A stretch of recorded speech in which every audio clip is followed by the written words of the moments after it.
Hello, I'm Mark Helm, and a lot of people have asked me how I do stacked shots. Stacked shots are individual pictures that are stacked one on top of the other. It's of the same scene at different focal points. So maybe just to clarify and just make it a little easier, I'll just bring up three shots I have already set up here. This is the first shot. This is the second shot. This is the last shot. So I do this on a tripod because I want to make sure that I can at least have the same plane in when I'm taking the shots. In this case, the wind was blowing, so it was moving the stocks around. So you'll see in a second when we do the merge that they're out a little bit. So I'm in bridge, so I've just highlighted the three shots. I go up here to Tools, drop down to Photoshop, load it as layers in Photoshop, and this is going to go through here and bring the three layers up.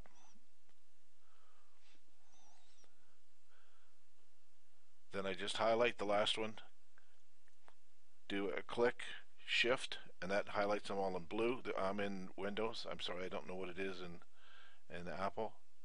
I go to Edit, Auto Align in Layers. Just leave it in Auto. Hit click. Off it goes and does its thing. And you can see here on the outside where we have the blurring and the space. That's where the plants had, between the three shots, there's been movement. And Photoshop has gone ahead and lined up on some major stems and some leaves and stuff. It does a pretty good job of doing that. It's surprising how far out you can be, and it will still do the alignment. So then the next thing we do is go back into Edit, go down here to Auto Blend, Stacked Images, hit OK. Off it goes and does its thing.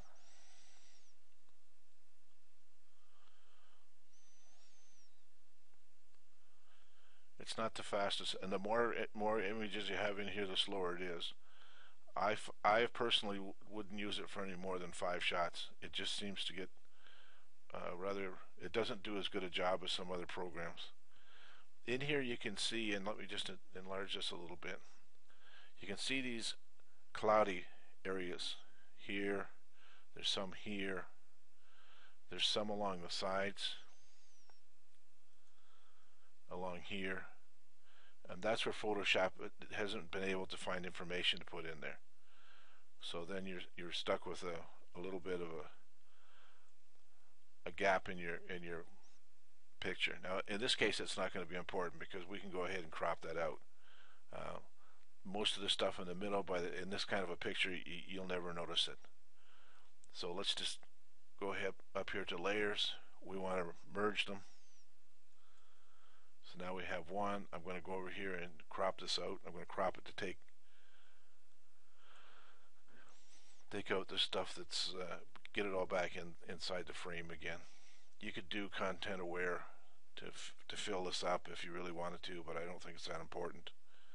You have lots of stuff going on inside the picture to keep you busy. So that's done.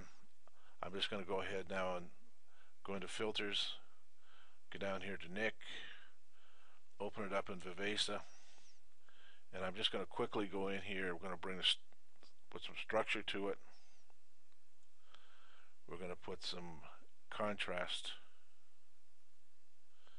not too much,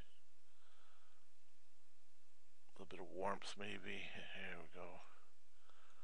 Shadow adjustment. No, we don't want to do that. Hit OK, and we're pretty much done. And that shot is, when it pops out here and it's finished, to me that's the reward for all the things you have to put up with in the outside to get these kind of pictures. But it does give you a picture as your eye sees it, which is my objective.